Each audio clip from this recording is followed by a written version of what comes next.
Eh bien, bonjour à toutes et à tous. Bienvenue dans ce dernier webinaire de l'année 2025, Croissance pour tous. Donc, on est déjà à la mi-décembre et ben oui, c'est passé à une vitesse incroyable. Et on peut déjà vous annoncer que ben, l'aventure, elle continue, bien évidemment. On se retrouvera en janvier de nouveau avec des masterclass. On reviendra avec une première masterclass en début d'année pour ben, présenter un petit peu tout le programme, présenter les nouveautés. Et puis aussi pour vraiment faire un focus sur les stratégies de croissance, puisque bah, c'est le début de l'année, la fin d'une année et le début d'une autre, ce sont des périodes clés, stratégiquement clés pour bah, initier une dynamique de croissance. Voilà. On aura l'occasion d'en reparler. Aujourd'hui, on est ensemble pour une dernière thématique qui est consacrée ce jour-ci au référencement naturel, hein, ce qu'on appelle dans le jargon le Le SEA. SEA, référencement payant, mon cher Laurent. Oui, pardon, excuse-moi, tu vois, C'est le décalage horaire. Parce que les voilà, gens ne savent pas, mais tu es à l'autre bout du monde, là. excusez-moi. Donc, non, on parle bien de référencement payant, de Google Ads ou de SEA, comme tu le dis, pour reprendre le jargon utilisé dans le métier. Ce qu'on va voir dans cette masterclass, on va essayer de démystifier l'outil et surtout de vous montrer, de vous convaincre et de vous montrer comment vous pouvez l'utiliser pour booster l'acquisition de nouveaux clients et surtout vous faire comprendre que c'est pas un levier qui est réservé aux grandes entreprises qui ont des grands budgets. Bien sûr, ces grandes entreprises-là utilisent et utilisent massivement Google Ads, mais on peut aussi l'utiliser quand on est chef d'une PME, d'une TPE et même solopreneur. Et donc, ce que Olivier va vous partager, c'est les bases indispensables pour d'abord comprendre et bien utiliser, paramétrer, etc., son compte Google Ads, sans se perdre non plus dans la complexité de l'outil ou dans la technicité. Quelles sont les bonnes pratiques pour définir un budget de façon réaliste et puis éviter aussi les dépenses inutiles, parce que ça, c'est le piège dans lequel beaucoup tombent et Olivier va vous l'expliquer. C'est on peut très facilement mettre en place des campagnes, dépenser des budgets, allouer des budgets, mais ne pas avoir le retour sur investissement. Donc voilà. Comment choisir les bons mots-clés? Mais ça, c'est la base des campagnes de référencement payant. Comment on peut aussi améliorer ces résultats et comment l'IA, aujourd'hui, donc l'intelligence artificielle, peut vous aider à optimiser vos campagnes et aller chercher beaucoup plus rapidement et de manière beaucoup plus importante un retour sur investissement. Voilà globalement ce qui est en programme. Alors, pendant que les dernières personnes nous rejoignent, hein, on avait quand même beaucoup d'inscrits encore pour cette dernière masterclass. Je rappelle que vous pouvez poser toutes vos questions dans la boîte Q&A donc, qui apparaît dans votre interface Zoom. Et pour ceux qui nous suivent sur les réseaux sociaux, puisque nous sommes en live hein, sur LinkedIn, sur Facebook, sur Instagram, ben, n'hésitez pas aussi à poser vos questions directement soit en message, soit en interaction. Et moi, je les relayerai à Olivier directement pendant la masterclass. Alors, je rappelle pour les nouveaux qui nous suivent, en tout cas les personnes qui participent pour la première fois à nos masterclass, que Croissance pour tous et les masterclass sont données dans le cadre d'un programme qui s'appelle Croissance pour tous et que ce programme il a été initié par Olivier et par moi maintenant depuis, je crois, on termine notre quatrième année si je ne me trompe, Olivier. Donc Ça, c'est un programme qui en tourne bien passe. et qui a pour but en fait d'aider les entrepreneurs, quel que soit le secteur d'activité, quelle que soit la phase dans laquelle se trouve leur entreprise, aider les entrepreneurs à mettre en place une stratégie de croissance de la façon la plus simple, la plus pratique et la plus pragmatique possible. Et pour cela, eh bien, on s'appuie sur un modèle que l'on a développé qui s'appelle le MAC, MAC pour modèle d'activation de croissance, qui est un modèle en fait qui permet d'activer les quatre piliers de croissance qui sont à la disposition d'un entrepreneur et d'une entreprise pour se développer et de travailler toutes les étapes du cycle de vie client. Donc c'est un programme, c'est un modèle pardon, qui est relativement complet et qui ne se contente pas uniquement de travailler l'acquisition. Aujourd'hui, on va parler de Google Ads. Google Ads est surtout utilisé pour faire de l'acquisition de nouveaux clients, hein. Donc, on est dans le premier pilier, le pilier rouge, attraction. Mais dans le modèle qu'on présente, on travaille aussi la conversion, la fidélisation, l'optimisation, parce que ce sont aussi des leviers qui peuvent générer de la croissance et parfois une croissance très forte également au sein de votre entreprise. Voilà, tout ça, on le partage dans la formation. Donc, si vous voulez aller plus loin et en apprendre plus sur ce modèle, modèle et sur l'accompagnement qu'on propose. Mais surtout, n'hésitez pas à contacter Olivier ou à me contacter directement. Vous pouvez nous trouver sur le site internet Croissance pour tous ou sur nos profils LinkedIn. Et on propose notamment, il y a un livre qui présente l'ensemble de la méthode. Il y a une formation en ligne qui est également disponible via le site internet. Et puis pour ceux qui veulent être accompagnés, se faire accompagner, il y a le programme de coaching où là, on vous accompagne pendant 12 mois dans la mise en place de l'intégralité du modèle d'activation de croissance. Et puis pour ceux qui n'ont pas le temps, mais qui souhaitent malgré tout, qui ont compris l'intérêt d'intégrer ce modèle d'activation de croissance dans leur entreprise, ils peuvent aussi déléguer 100% la mise en place via l'agence d'Olivier ou la mienne et le réseau WSI. Voilà. Je pense que je ne vais pas faire plus long, hein, parce que pour ceux que les fidèles qui nous suivent, c'est une redite, hein. Et d'ailleurs, j'en profite pour les remercier, ceux qui nous sont fidèles de masterclass en masterclass. Et je te cède la parole, Olivier. C'est gentil, mon cher Laurent. Écoute, hein, je suis un peu jaloux hein, parce que quand je sais que tu es à l'autre bout du monde, sous le soleil, même si là on le voit pas, c'est tout l'avantage d'Internet de pouvoir travailler un peu partout. Écoute, je vais essayer de faire abstraction de tout ça et de rester concentré sur le sujet du jour, donc sur une masterclass sur un vrai sujet qui est le référencement sur Google.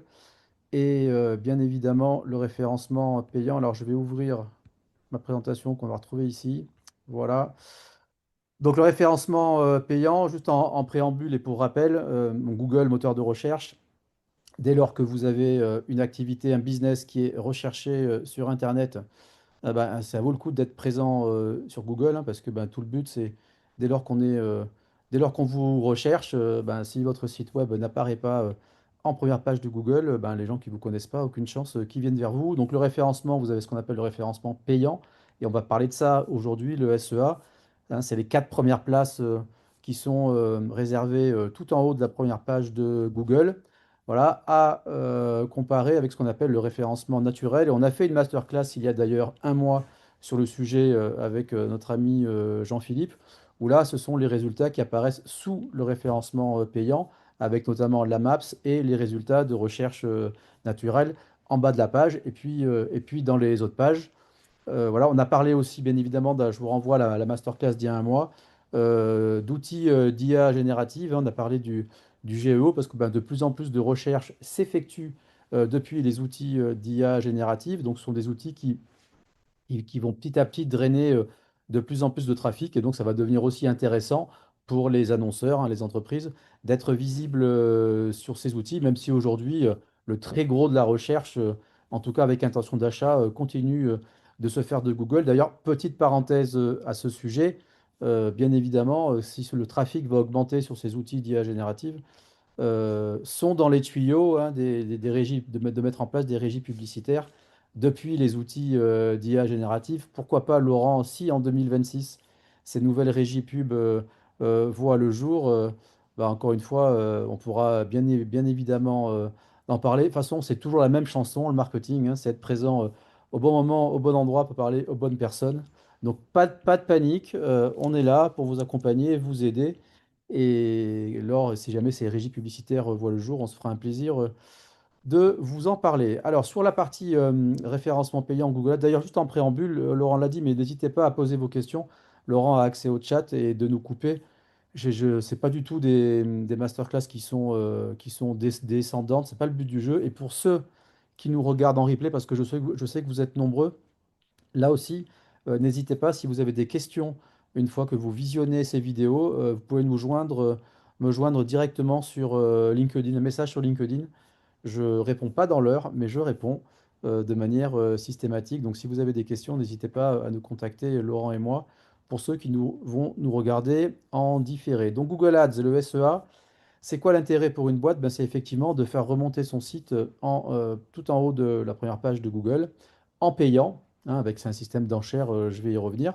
Et donc, quand si une entreprise, un annonceur, vous ouvrez un compte Google Ads, vous créez une campagne et en 48 heures, vous êtes propulsé en première page de Google. Donc, contrairement aux idées reçues, peut-être, le référencement payant n'est pas la panacée que des grandes entreprises. C'est pas le plus cher qui remporte, en tout cas, c'est pas le plus riche, pardon, qui remporte les enchères et va apparaître tout en haut de la première page de Google. C'est pas forcément qu'une question de budget. J'en parle dans quelques minutes également, mais Google, comme tous les GAFAM, sont vraiment des intégristes de l'expérience client. Et donc, Google, pour positionner une entreprise, va faire le lien entre la requête de l'internaute, voilà, ce qu'on appelle la qualité de l'annonce, le prix que vous êtes prêt à payer, et puis la qualité de votre site internet. Et c'est toute la logique de cette chaîne, depuis la requête de l'internaute jusqu'à la qualité de votre site internet. Google va vous attribuer une note, le quality score, et en fonction de cette note, bah, c'est ce qui va vous permettre de pouvoir apparaître entre la première et quatrième position, tout en haut du moteur de recherche. Et encore une fois, c'est pas parce que vous êtes prêt à payer une enchère plus chère qu'un autre. Si Google juge que vos campagnes, vos sites web sont plus performants que ceux de vos concurrents, alors qu'ils ont un budget plus important, ben, vous apparaîtrez bien évidemment. Donc la partie, on va dire que la partie budget, c'est une des composantes dans le fait d'apparaître bien placé tout en haut du moteur de recherche. C'est une composante importante, mais ça ne fait pas tout. Et bien évidemment, après, plus vous allez avoir de budget, plus vous allez pouvoir être visible tout au long d'une journée, d'une semaine, de mois, etc. hein. Ça reste de l'achat média, mais à l'instant T, c'est pas forcément de budget dont il s'agit.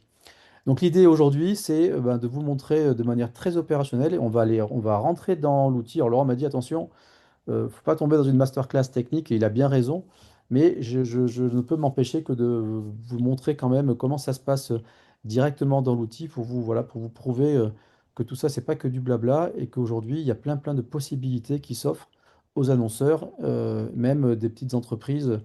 euh, et ce n'est pas forcément la peine d'avoir un gros budget pour pouvoir apparaître sur Google. Donc, vous aurez la présentation suite à cette masterclass. Mais bien évidemment, il y a énormément de secteurs d'activité qui marchent très bien sur Google Ads. Alors ça veut dire quoi qui marchent très bien? C'est-à-dire que ce sont des secteurs d'activité dans lesquels on sait, par expérience, ça fait plus de 10 ans qu'on fait ça, que dès lors, si vous êtes dans l'un de ces secteurs d'activité, alors on ne les a pas tous mis, mais ce sont des secteurs d'activité qui répondent très bien. Donc dès lors que vous avez un métier qui fait partie de cette liste, ben, on sait que ben, quand vous allez vous lancer dans Google Ads, ça va vous générer de la demande entrante parce que ce sont des métiers, des secteurs d'activité qui sont recherchés par les internautes sur le moteur de recherche.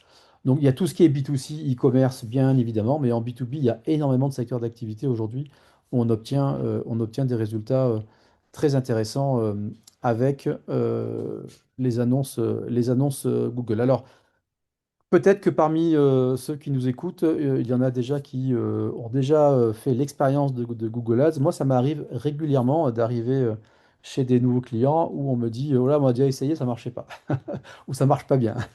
Ça, c'est un grand classique dans le digital. Oui, mais quand on creuse, on s'aperçoit que ben, les campagnes n'ont pas forcément été montées dans les règles de l'art. Voilà. Bah, sinon, on n'aurait pas de métier, mon cher Laurent, ça serait embêtant. Donc c'est ce qu'on va essayer de partager avec vous aujourd'hui. En tout cas, ce qu'il faut retenir, c'est que là, dans les évolutions récentes de la plateforme, et encore une fois, sans rentrer dans les détails, c'est que l'intelligence artificielle est de plus en plus prégnante dans l'algorithme qui s'occupe de mettre en avant les annonceurs. Donc l'IA est de plus en plus présente et donc l'algorithme fonctionne de manière de plus en plus autonome, là où auparavant, voilà, on était beaucoup en fonctionnement manuel. Et donc là, il y a une évolution qui a été faite ces dernières années qui fait que s'amplifier. Et donc l'idée finalement, quand on est un annonceur, c'est de bien piloter tout ça, de bien guider la machine vers l'objectif souhaité, d'où l'importance du tracking et des balises, mais je vais en revenir. Et donc de laisser faire la machine en s'assurant bah, que effectivement elle va vers la bonne direction. Et je vais vous expliquer qu'est-ce qu'on entend par bonne direction. Donc il y a eu un changement quelque part un peu de philosophie dans la façon de piloter les campagnes ces dernières années avec ben, l'émergence de plus en plus prégnante de l'intelligence artificielle et donc l'évolution des algorithmes. Ça va, Laurent, je ne suis pas trop technique jusqu'à présent. On est bon. On est, C'est très bien, Olivier. on Et est bon. j'ai une première question. Tu as parlé des différents secteurs d'activité qui devraient considérer le référencement payant comme une technique d'acquisition. Et il y a une question qui est posée, qui est quand et comment savoir si on a besoin de faire des campagnes payantes. Donc, quand et comment savoir donc si ça s'applique à son business en fait. Excellente question. Et là, la personne lit dans mes pensées, puisque c'est l'objet du prochain slide et Ok. des bonnes pratiques à mettre en place avant de se lancer. Bien évidemment qu'on ne va pas se lancer tête baissée dans Google Ads. Et avant de se lancer, la première question à se poser, c'est est-ce que les internautes me recherchent sur Internet? Est-ce qu'on me cherche? Alors quand je dis est-ce qu'on me cherche, est-ce que, il y a de la demande pour mes produits ou mes services? C'est la première question à se poser. Voilà. Est-ce que mon activité, elle est recherchée sur Internet? Voilà. Si la réponse est oui, bien évidemment, à ce moment-là, on peut se poser la question, d'avoir un site web, clairement, et surtout d'avoir un site web bien référencé, le payant permettant d'être tout de suite visible sur le web. Et puis si on voit que ça fonctionne, après mettre en place des stratégies de référencement naturel. Et là, je vous renvoie à la masterclass d'il y a un mois. Alors, pour répondre de manière encore plus précise à la personne qui nous a posé cette question, je vais partager avec vous deux outils qui vous sont offerts par Google et à partir desquels vous allez pouvoir, en tapant des mots-clés, donc vous vous mettez à la place de votre client potentiel, de votre prospect, qui ne vous connaît pas. En revanche, il a euh, un besoin par rapport aux produits, aux services que vous proposez. À ce moment-là, vous avez deux outils que Google vous propose. Alors, le premier, c'est ce qu'on appelle Google Trends. Voilà. Donc vous allez vous voyez ici mon URL, trends.google.fr. Et dans Google Trends, vous pouvez taper des requêtes. Alors j'ai tapé des requêtes associées à notre activité avec Laurent, mais vous tapez une requête ici, vous cliquez sur plus, vous tapez un mot-clé que pourrait taper un internaute qui cherche un produit ou un service comme celui que vous proposez. Et Google Trends vous donne, comme son nom l'indique, des tendances sur une base 100 de recherche alors là en l'occurrence j'ai mis sur les 5 dernières années. Déjà, donc ça vous donne une première indication. D'abord, est-ce qu'il y a de la demande? Voilà. Quelle est la tendance? Ça, c'est toujours intéressant. On peut faire cette recherche, bien évidemment, pour le monde entier. Bon, là, en l'occurrence, je l'ai fait pour la France, mais elle peut s'élargir sur le monde entier. Et après, Google vous donne plein d'infos. On va dire que c'est, entre guillemets, une mini-étude de marché gratuite, comme ça, en quelques clics, qui vous permet déjà de voir si, par rapport à votre activité, vous allez pouvoir, si ça vous semble pertinent d'être présent sur le moteur de recherche ou pas. Vous avez, après, Google vous donne aussi les tendances à venir. Ça, c'est intéressant sur les requêtes associées. Parce que quand on essaie, c'est compliqué de se mettre à la place de ses prospects. On essaye, c'est un vrai travail, mais on n'a pas forcément en tête tout ce qui peut se passer dans la tête de nos prospects. Et donc Google, il fait le taf pour vous en vous disant, tu sais, si tu as tapé ce mot-clé, tu peux aussi taper celui-là parce que c'est des mots-clés qui sont tapés par les internautes. Et donc ça peut aussi vous donner des idées si demain vous deviez démarrer une campagne quant aux mots-clés que vous seriez à même de diffuser. Donc Google Trends, c'est un premier outil où vous allez pouvoir déjà identifier clairement quelles sont les tendances sectorielles autour de votre business et des mots-clés qui sont tapés par vos internautes. Ensuite, vous avez un deuxième outil que je partage ici. Alors, c'est un outil gratuit aussi, mais là, on monte d'un step. Il faut aller dans un compte Google Ads. Donc là, vous avez une vue. Là, on a ouvert le capot. On est dans un compte Google Ads. Et Google vous donne des outils de planification des mots-clés où vous allez, encore une fois, taper des mots-clés. Voilà. Donc là, j'ai tapé, pour préparer cette masterclass, quelques mots-clés autour de notre activité d'agence avec Laurent. Et Google vous donne d'abord, le plus important, la volumétrie. Voilà.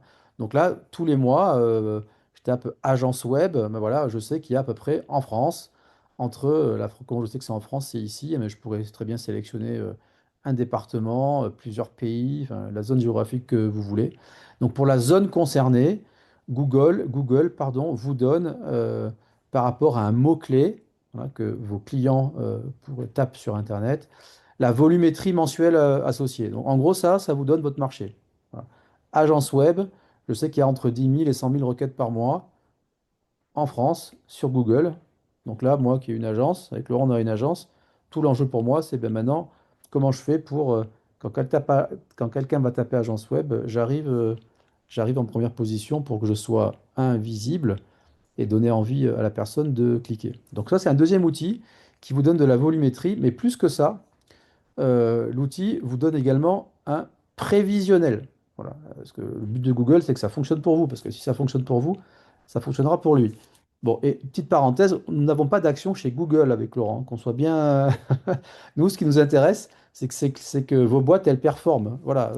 Donc, notre job, c'est de vous accompagner avec du digital pour vous aider à développer votre business dans le cadre de croissance pour tous. Voilà. Si demain, il y a un nouvel outil qui arrive, et je vous ai parlé des régies publicitaires d'IA générative qui seraient plus performantes que ça, on serait ravis de vous en parler, de vous les proposer. Voilà. On est outil agnostique. Voilà. Il se trouve que en 2025, voilà, encore à ce jour, Google Ads, ça reste pour l'acquisition l'outil qui fonctionne le mieux, toutes choses étant égales par ailleurs, qui donne le plus de résultats. Voilà. Bon, après, simplement, c'est une machine, c'est un outil, il faut savoir l'apprivoiser, le dompter. Donc, en amont, avant de se lancer, voilà, on va faire une mini étude de marché. Est-ce que mon business est recherché? Est-ce que j'ai de la demande? Combien ça coûterait par rapport à mon business d'être présent sur le moteur de recherche, dans les liens sponsorisés tout en haut? Et donc Google vous donne littéralement cette information. Voilà, ici, là, vous avez un exemple sur les quelques mots-clés que je vous ai mis précédemment ici. Voilà, si je clique sur prévision, il dit, bah voilà, avec un budget moyen de 10 euros par jour, donc vous voyez qu'on n'est pas sur des sommes astronomiques, quoi, voilà. En gros, 300 euros par mois. Si demain tu devais lancer une campagne, mon cher Laurent, voilà, bah, tu peux imaginer à peu près euh, 44 000 impressions, donc affichage de tes annonces sur le moteur de recherche, voilà, avec un taux de clic acceptable, générer à peu près 1000 clics. Voilà. Et puis donc derrière, si ton site est bien fait, hein, vous vous souvenez de la chaîne, générer à peu près une soixantaine de demandes par mois. Alors par expérience, hein, Google augmente toujours un peu les prévisions, voilà, 20 à 30%, ça on le sait.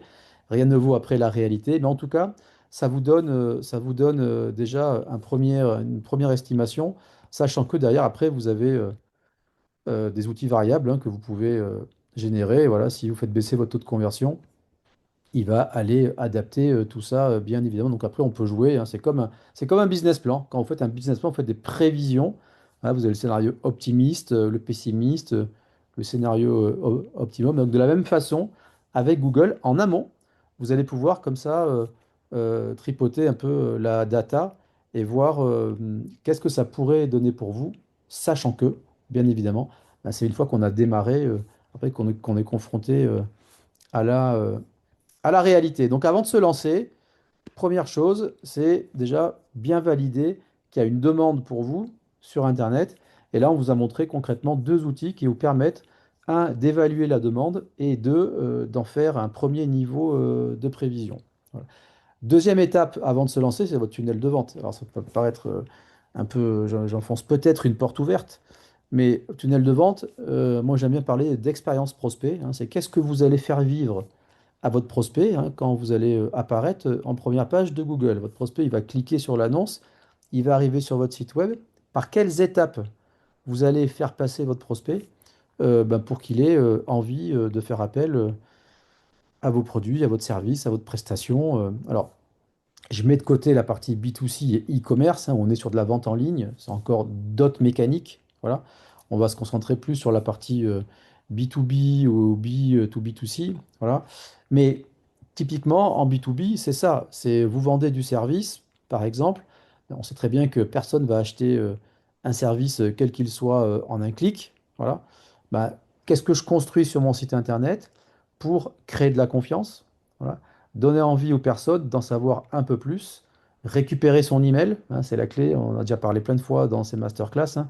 Vous devez être, quand on est en place des tunnels de vente, hein, votre obsession, ça doit être de récupérer l'email, l'email de vos contacts, hein, parce qu'une fois que vous avez récupéré l'email, vous avez un accès direct à son cerveau en termes de communication. Donc, tunnel de vente. Et un tunnel de vente, ça peut être très simple, hein. Ça peut être un simple audit offert, juste une prise de rendez-vous. En fonction de ce que vous proposez, voilà, il faut mettre en place euh, différentes étapes pour rentabiliser le process. Ça peut être un devis en ligne immédiat, ça peut être un rappel immédiat, ça peut être un formulaire de contact à remplir tout de suite, etc., etc. C'est pas forcément sophistiqué en fonction de ce que vous proposez. Voilà. Et puis, avant de se lancer, bien évidemment, le digital, hein, tout est chiffré, tout se mesure. Voilà, ben, il faut bien évidemment évaluer combien vous êtes prêt à investir, combien vous coûte l'acquisition d'un contact, combien vous coûte l'acquisition d'un client. Je cite souvent cet exemple, c'est tellement parlant. Il y a quelques années, voilà, je récupère, ça commence à remonter, mais je récupère un client. Le cahier des charges du client, c'était voilà, on change d'agence, on a confiance en vous. Aujourd'hui, nous, le client, il nous coûte 500 euros. C'est pas possible, ça fait un an. Ça nous coûte trop cher. Nous, notre objectif, c'est 250 euros. À 250 euros, on sait qu'on a un business model rentable sur Internet. Monsieur Olivier, voilà le cahier des charges. On veut que ça nous coûte 250 euros l'acquisition client. On a mis 18 mois à atteindre le coût d'acquisition client à 250 euros. Donc, on est passé par différentes étapes. Voilà, donc ça remonte déjà à quelques années. Mais aujourd'hui, le client, il a un business model qui fonctionne hyper rentable sur Internet. Parce qu'il y a aussi cette notion-là, c'est d'aller trouver votre business model. C'est que dès lors qu'on met en place des campagnes Google qui fonctionnent bien, ben, vous commencez à avoir de la demande récurrente, vous pilotez votre ROI. Ben là, vous avez, entre guillemets, une machine à vendre. Et quand je dis ça, je vous vends pas du rêve, bien évidemment, mais ça tombe pas du ciel. Ça tombe pas du ciel. Ça se travaille et ça se travaille dans la durée. Et là encore, avec pas forcément des budgets dingues à aller investir. Donc la logique Google Ads, j'en ai déjà parlé. Voilà, donc il y a peut-être des novices qui nous écoutent sur Google, mon cher Laurent. Donc d'abord, il y a une notion d'enchère, hein. On paye, vous avez vos annonces qui s'affichent, les gens cliquent, hein, vous payez Google au clic. Il n'y a que 4 places, hein, donc plus il y a de monde qui veulent annoncer sur ces 4 places, plus le prix des enchères peut monter. Mais il n'y a pas que ce critère-là qui est pris en compte.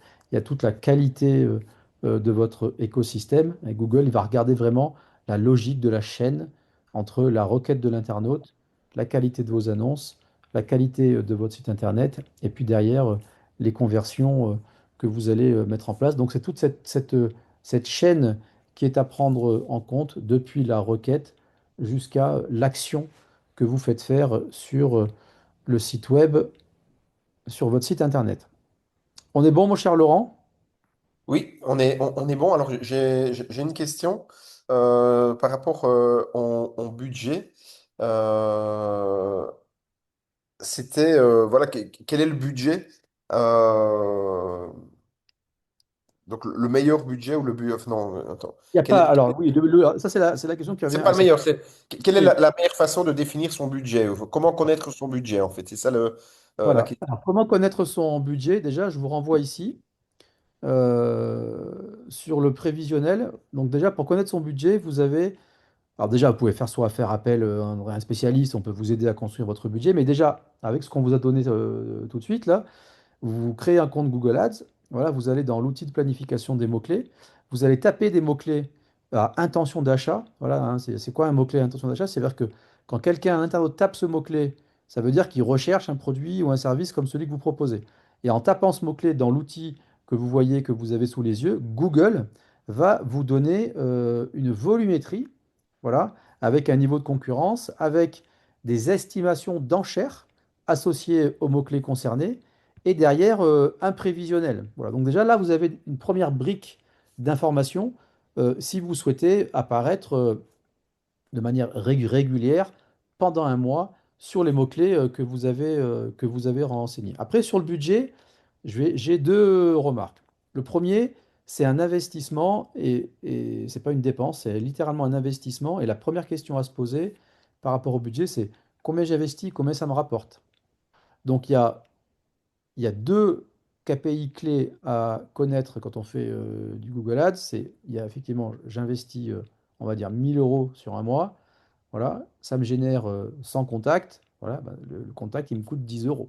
Donc là, le coût par contact, vous devez avoir une vision claire de votre coût par contact.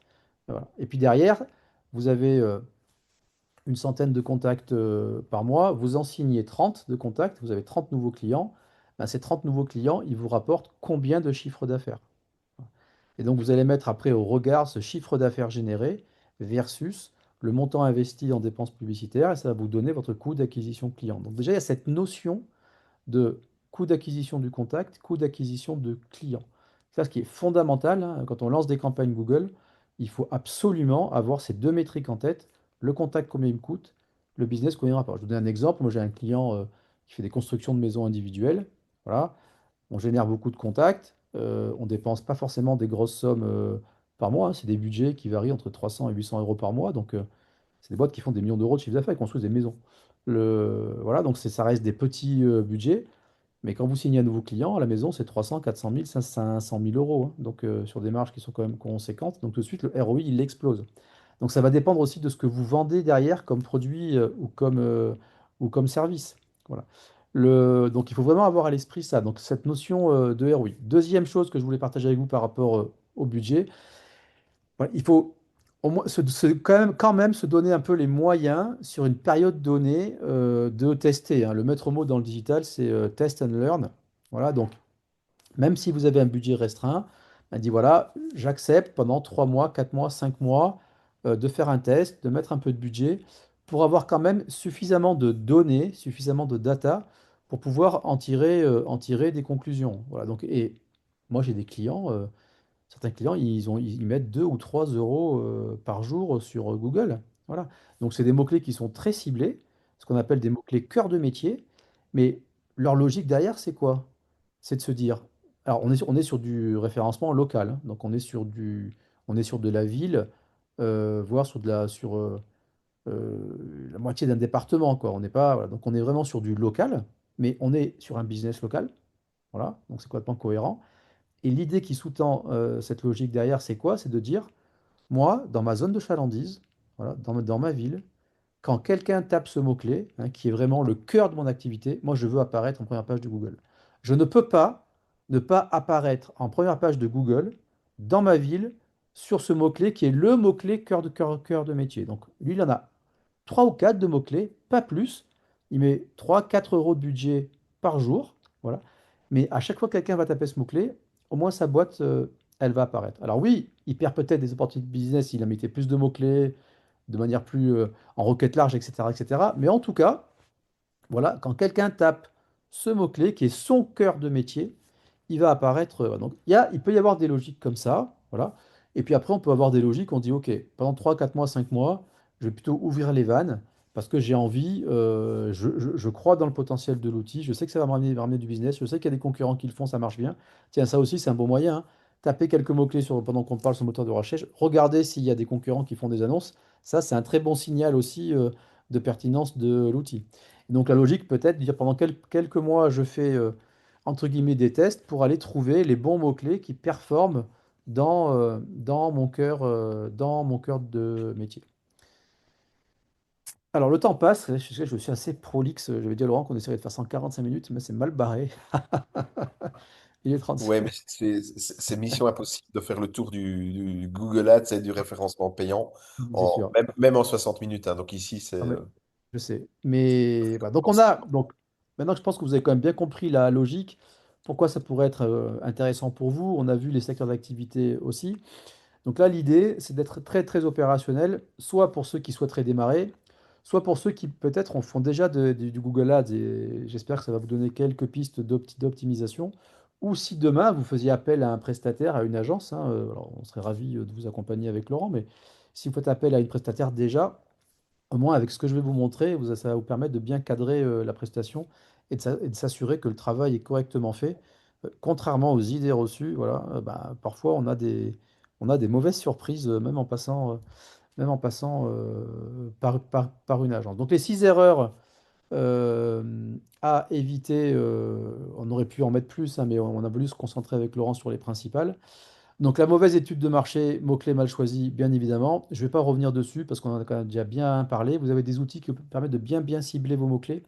Mais surtout, voilà, là je rentre un tout petit peu dans la technique, mais quand on crée des campagnes Google Ads, on crée une campagne, il y a un budget, il y a une géographie, il y a l'objectif. Voilà, ça c'est au niveau de la campagne. Et après, pour chaque campagne, on va avoir ce qu'on appelle des groupes d'annonces. Un groupe d'annonces, c'est un groupe de mots-clés. Voilà, c'est dans lequel on va venir mettre tous les mots-clés associés à votre produit ou à votre service. Et là, l'idée, c'est d'avoir un groupe d'annonces par type de service ou par type de produit. Il ne faut surtout pas mettre dans un même groupe d'annonces plein de mots-clés différents, pour le coup, sinon on va dégrader le compte. La Google, il n'aime pas du tout ça et on n'est pas du tout, on n'aura pas une bonne capillarité au niveau de la construction de la campagne. Donc, la façon de construire sa campagne avec une bonne étude de mots-clés et une bonne capillarité, c'est clé, c'est stratégique dans la construction des campagnes parce que le but du jeu, c'est une campagne, deux, trois groupes d'annonces, max. Un groupe d'annonces, c'est un service ou un produit en fonction de ce que vous vendez. Et après, le but du jeu, c'est au bout de quelques semaines d'aller identifier le ou les groupes d'annonces qui fonctionnent bien pour ensuite les isoler et en faire une campagne à part entière dont on sait qu'elle va marcher par la suite. Deuxième erreur à éviter, mais alors ça c'est un classique, c'est les conversions. Je vous l'ai dit, de plus en plus Google Ads est piloté par de l'intelligence artificielle. Voilà, donc c'est l'algo qui fonctionne en mode automatique, mais l'algo, s'il n'a pas la bonne direction, il peut partir n'importe où. Ouais, donc aujourd'hui, c'est vrai que bien définir ses conversions, c'est clé et c'est essentiel. Alors, c'est un peu tricky, comme on dit. Je ne vais pas du tout, encore une fois, faire de la technique, mais je voulais vous montrer quelque chose. Donc, il y a ici, vous avez un accès à mon Google Tag Manager. Donc, le Google Tag Manager, c'est l'outil qui est fortement recommandé par Google à installer sur votre site internet, à partir duquel vous allez pouvoir gérer l'ensemble de vos balises que vous allez générer dans des outils comme Google Ads, GA4, etc., etc. Donc, déjà, première chose, voilà, est-ce que vous avez un Google Tag Manager qui vous permet de pouvoir recentrer et de faire le balisage de manière la plus fine possible. Donc, je ne vais pas rentrer dans la technique, je ne vais pas vous faire une démo du GTM, ça n'a aucun intérêt.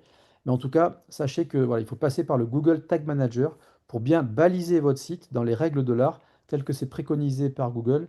Donc vous allez pouvoir centraliser tout ça pour ensuite pouvoir gérer vos balises. Et la deuxième chose sur les conversions que je voulais partager avec vous, vous avez un onglet qui s'appelle Conversion dans Google Ads, voilà, avec le récapitulatif.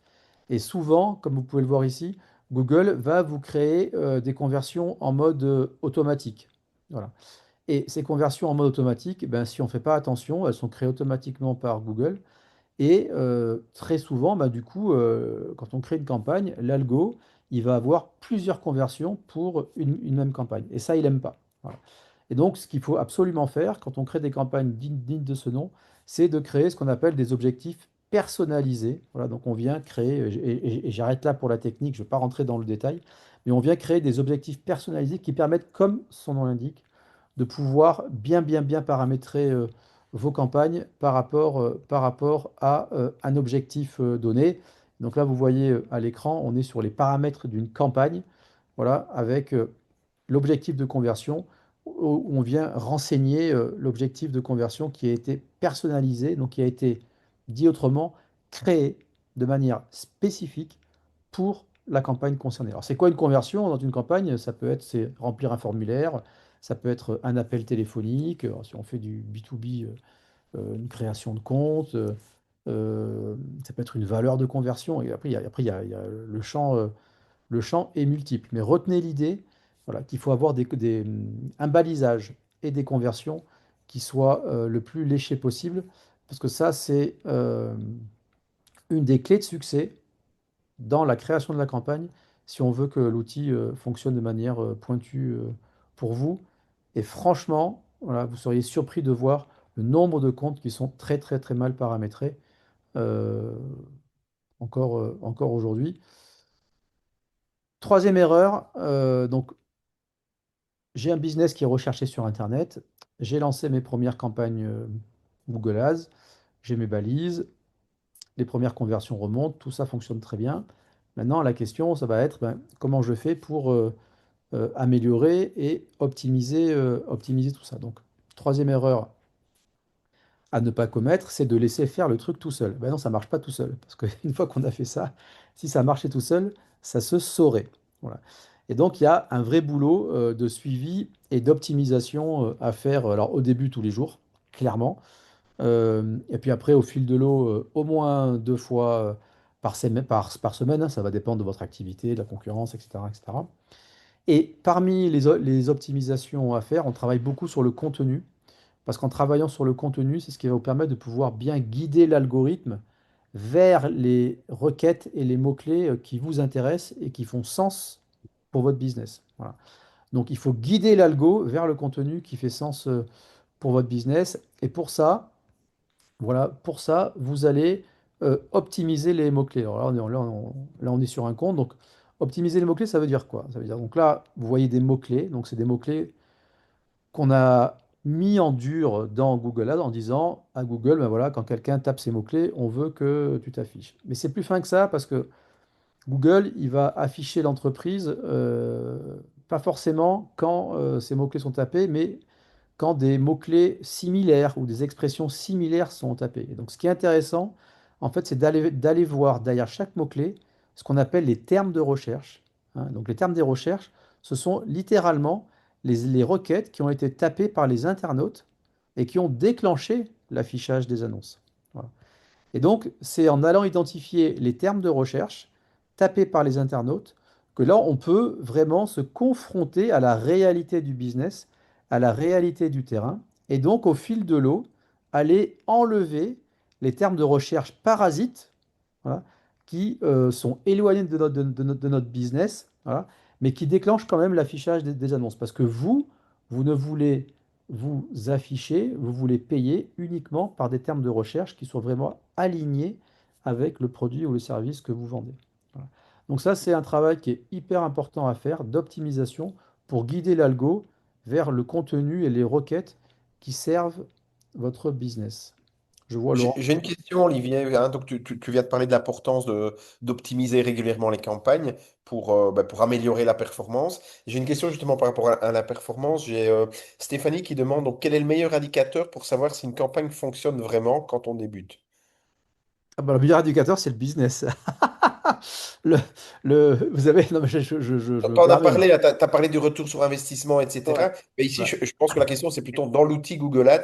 Oui. Tu as Alors, parlé, t'as parlé du nombre d'impressions, du taux de conversion, du coût par clic, ouais. etc. Donc, je pense que c'est plutôt par rapport à ça que la question est posée. Alors, quand on démarre, il y a l'indicateur que les agences adorent et qu'on a tous, qu'on scrute quand on démarre des campagnes, c'est ce qu'on appelle le CTR, c'est le taux de clic.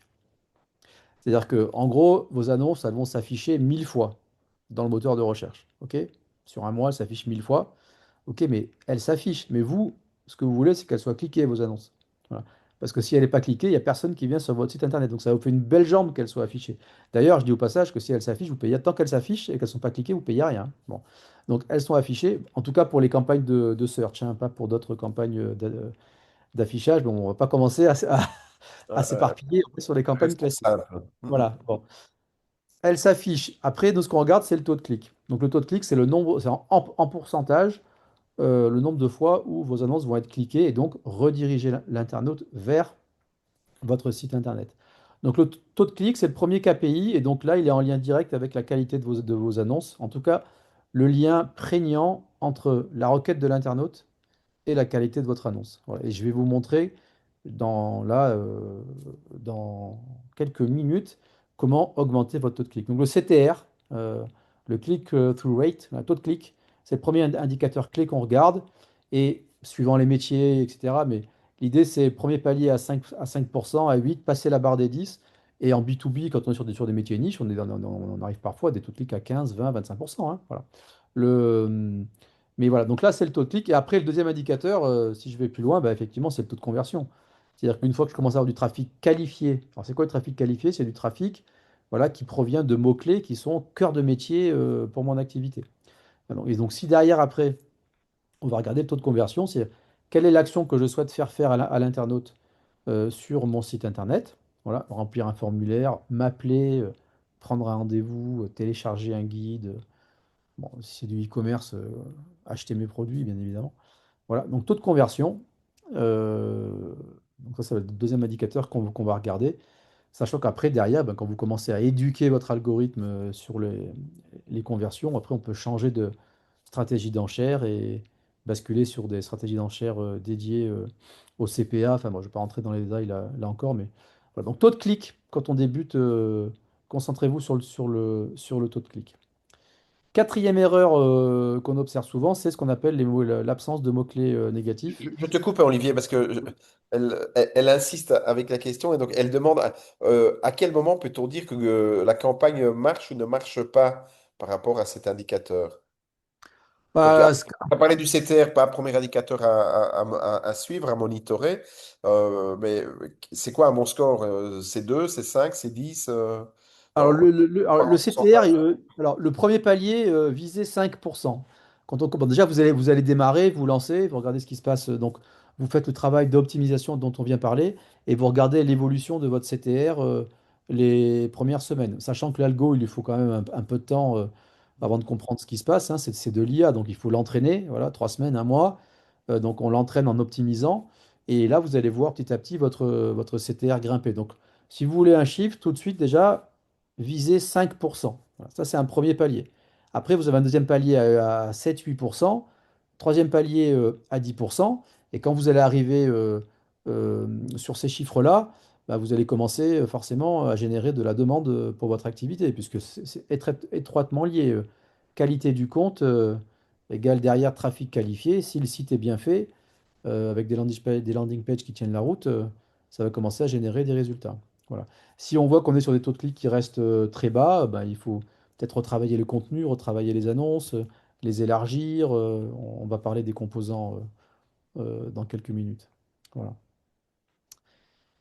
Je continue sur les erreurs classiques qu'on rencontre, c'est l'absence de mots-clés négatifs. Donc là, je vais pas y passer beaucoup de temps, mais en gros, pas en gros, en clair, sur Google, il y a des mots-clés que vous allez mettre pour vous afficher, mais il y a peut-être des mots-clés qui peuvent être connexes à votre activité, qui viennent parasiter l'affichage de vos annonces. Et donc, vous allez dire à la machine, non, mais si quelqu'un tape ce mot-clé, moi, je veux pas que tu m'affiches. C'est ce qu'on appelle les mots-clés négatifs. Et donc là, vous pouvez mettre des listes de mots-clés négatifs associés à votre business. Voilà, donc tout ce qui a trait. Donc, on a avec Laurent des listes de mots-clés des négatifs types, mais après, vous allez pouvoir le personnaliser en fonction de votre activité, tout ce qui est lié à l'emploi, les recherches de boulot, etc., etc. Mais tout ça, ça se construit autour de votre activité. Donc, bien venir renseigner les mots-clés parasites par rapport à votre business pour pas déclencher de l'affichage sur des requêtes qui ne sont pas intéressantes. Cinquième erreur, ben, les annonces incomplètes. Donc là, je reviens à la question de Stéphanie. Comment augmenter mon taux de clic, mon CTR? Ben, faire en sorte que mes annonces soient bien complètes, à la fois au niveau des annonces qu'au niveau de ce qu'on appelle les composants. Et je vais vous montrer de quoi il s'agit ici. Quand vous créez des annonces sur Google Ads, il faut renseigner tous les champs. Voilà, donc vous avez, en fait, c'est de l'intelligence artificielle. Donc Google va faire des combinaisons entre des titres qui font 30 caractères et des descriptions qui font 90 caractères. Donc on peut renseigner jusqu'à une quinzaine de titres, 4 descriptifs. Donc ça, c'est les informations de base qu'on retrouve sur une annonce. Donc après, il va faire des combinaisons jusqu'à trouver la formule magique d'annonce qui, ben, du coup, à la fois génère des clics et surtout des conversions adéquates. Donc ça, c'est la partie c'est la partie, on va dire, de base de construction d'une annonce. Et à côté de ça, vous avez ce qu'on appelle les composants. Et donc là aussi, c'est un grand classique. On s'aperçoit que les composants ne sont pas tout le temps renseignés. Donc les composants, c'est ce qui vous permet de venir enrichir vos annonces avec de l'information supplémentaire associée à vos services, associée à votre argumentaire commercial. Vous pouvez également venir associer votre compte Google Ads euh, votre compte Google My Business, si vous avez un compte Google My Business, hein. Si vous avez un business local, je vous invite vivement à le faire.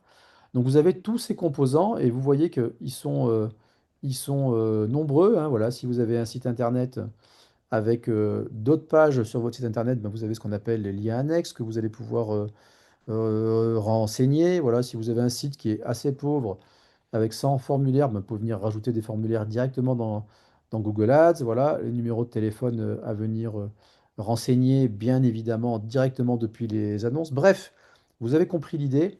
Il faut vraiment renseigner le maximum de composants et l'algo, il évolue tout le temps. Là, par exemple, là, j'ai appris récemment que ben, maintenant, il y a un annexe Google préconisait non plus 4 mais 6. Voilà, si on veut continuer à avoir un bon score. Et pareil pour les images, maintenant, il faut renseigner jusqu'à 20 images par annonce pour optimiser et faire en sorte que l'algo fonctionne le mieux possible. Encore une fois, hein, il y a eu une évolution de la doctrine, si vous parlez ainsi de Google Ads. Maintenant, c'est de l'IA qui pilote tout ça. Donc, nous, notre job, c'est de le guider correctement, de remplir les cases pour vraiment faire en sorte que l'outil donne de meilleurs résultats possibles. Voilà, et puis dernière erreur également à éviter, bah, c'est de rediriger tout ce beau monde depuis la fameuse home page, ou en tout cas vers une page qui n'a pas été construite pour accueillir du trafic froid. Voilà, donc on parle de landing page, mais parfois des home pages sont très bien construites, hein. Vous avez des home pages avec une bonne accroche, voilà, de la preuve sociale, des éléments de crédibilité, des éléments de réassurance, l'appel à l'action clair et immédiat. Donc parfois des homepages sont très bien construites. Donc vous savez qu'on parle de landing page, mais parfois des homepages fonctionnent bien. En tout cas, ce qu'on veut éviter, c'est de renvoyer un internaute vers une page qui n'est pas construite dans les règles de l'art pour accueillir du trafic froid. Et deux idées à partager avec vous ici. La première, vous vous souvenez de cette logique, hein, j'ai ma requête, j'ai mon annonce, j'ai mon site internet. Voilà, si je cherche une agence spécialisée en marketing digital, c'est ma requête. Je dois arriver sur une annonce qui me parle d'agence en marketing digital et je dois arriver sur une page d'un site internet qui me parle d'une agence en marketing digital. Il faut qu'il y ait une logique sémantique dans l'ensemble de la chaîne. Donc ça, c'est premier point. Et deuxième point, ben, votre page, ça se joue en quelques secondes, hein. Mettez-vous à la place de quelqu'un qui n'a jamais entendu parler de vous. Ben, qu'est-ce que je dois mettre sur ma page pour créer tout de suite de la confiance et lui donner envie de cliquer et de venir vers moi. Donc là, il y a des éléments qui sont indispensables, indissociables d'une campagne Google qu'on vient faire figurer sur des landing pages. Je vous montre un exemple avec un client. Là, c'est un client qui a des agences. Donc ça, c'est la page agence d'un client. Voilà. Et ça, c'est sa version landing page. Donc là, vous voyez tout de suite la différence. J'ai le formulaire qui est ici tout de suite. Voilà, j'ai enlevé le menu parasite, hein, parce que moi, je veux que l'internaute y remplisse le formulaire. Voilà, j'ai tout de suite des avis clients qui sont renseignés ici. Voilà, de la preuve sociale qui redirige. Bref, je mets toutes les chances de mon côté pour que les personnes aient envie de remplir, en tout cas de faire l'action désirée sur la page de redirection depuis les annonces Google Ads. Voilà un peu en synthèse, très rapide, en moins d'une heure. J'ai pas réussi à tenir en 45 minutes. Ce qu'on voulait partager avec vous. Donc, si j'essaye de remettre un peu de synthèse dans tout ce qu'on a dit, si votre produit ou votre service est recherché sur Internet, intéressez-vous à mieux bien référencer votre site web. Google Ads, ça vous permet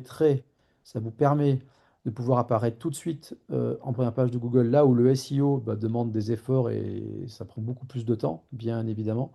Google vous fournit des outils pour pouvoir vous challenger et identifier la demande de votre marché sur le moteur de recherche. On a vu Google Trends, on a vu l'outil fourni par Google Ads pour en faire des prévisions. Et ensuite, on a partagé 6 bonnes pratiques voilà, pour faire en sorte que ben, vos campagnes fonctionnent bien, que vous décidiez d'en lancer ou si vous en avez des existantes. Voilà. On a vu également que ben, on n'est pas forcément enclin à dépenser des sommes folles pour pouvoir apparaître sur des mots-clés cœur de métier. Ça va dépendre de votre zone de chalandise, ça va dépendre de la volumétrie de votre produit, de votre service, du niveau concurrentiel. Et je vous l'ai dit, on a plein de clients qui sont sur des budgets très limités. On a aussi des clients qui dépensent des sommes folles sur Google, mais la finalité de tout ça, c'est ce qu'on appelle le retour sur investissement, bien évidemment avec 2 KPI clés, hein, le coût par contact et le chiffre d'affaires généré.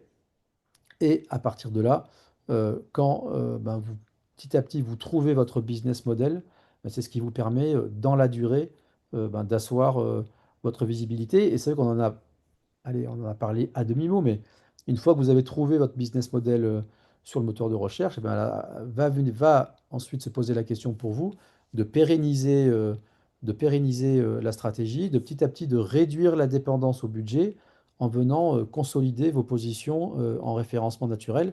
Donc c'est aussi un très bon indicateur pour piloter vos actions de SEO dans la durée qui obéit à d'autres logiques, voire de GIO, hein, parce que là aussi, de plus en plus d'internautes sont dirigés vers les outils d'IA générative. Voilà un peu pour... quelle heure il est? 6h moins 5. Voilà, mon cher Laurent, un peu ce que je voulais partager avec vous ce soir. Oui, mais merci en tout cas d'avoir relevé le défi parce que c'est vrai que parler de Google Ads en 60 minutes, bah, c'est pas chose facile. Et ça reste malgré tout les deux dernières thématiques des masterclass et le référencement naturel avec Jean-Philippe il y a 4 semaines et aujourd'hui le référencement payant. Ce sont quand même les leviers d'acquisition qui sont les plus techniques. Et donc, quand on est entrepreneur, ben, on n'a pas forcément les connaissances et parfois l'envie non plus de se former à ça. Or, ça reste ben, des leviers incontournables pour développer son activité. J'ai encore une question qui n'a pas été Oui.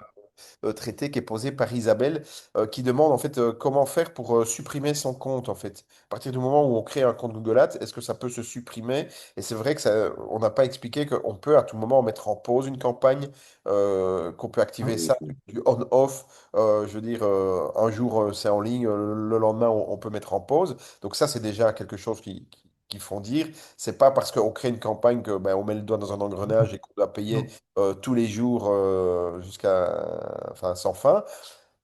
Et maintenant, je suppose qu'il y a possibilité évidemment de supprimer son compte si à un moment on estime qu'on n'en a plus du tout l'utilité pour son De toute façon, activité. un compte inactif, Google va le supprimer mécaniquement.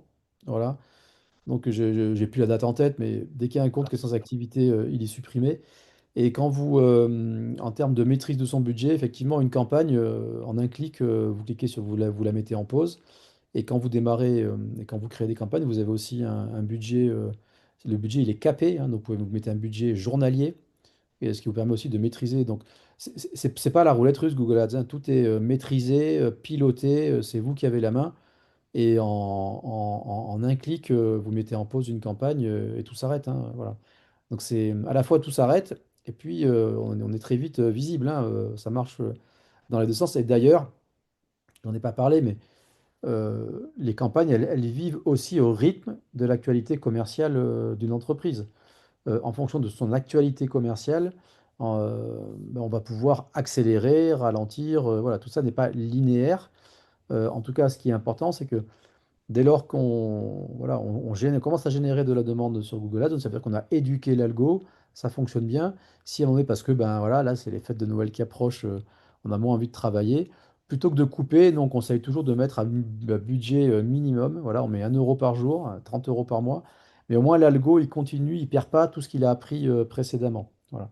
Donc ça aussi c'est partie des conseils qu'on donne, de ne jamais couper, parce que quand on coupe, bah, après quelque part on redémarre de zéro, quoi.